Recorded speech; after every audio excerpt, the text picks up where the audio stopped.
Guys, uy, sa mga nagtatanong about sa meet and greet sa Cebu, pagtuloy pa din ba daw ako sa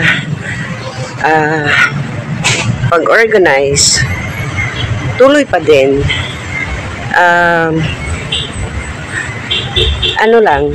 Ako po ay mananawagan ngayon na kung sino pong gusto po na pumunta po sa fans day or meet and greet po sa Cebu, pwede nyo po akong i-message anytime, pero mababasa ko po, ma-entertain ko po kayo after na po sa work.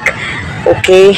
Kasi po ngayon ako po ay nagtatrabaho, naghahanap po ako ng makakain kasi hindi na po ang YouTube.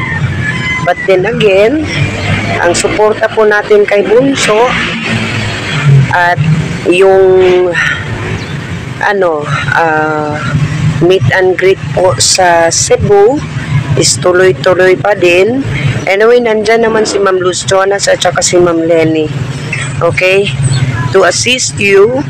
But if you want to talk to me about the event, then I can, but after na siya sa work ko, okay, pag uwi ko. So wala pong nabago. Ang lang po is busy lang po ngayon si Inday. Tuloy pa din po ang meet and greet. Tuloy pa din ang pag-organize ko po sa Cebu po na meet and greet. Okay?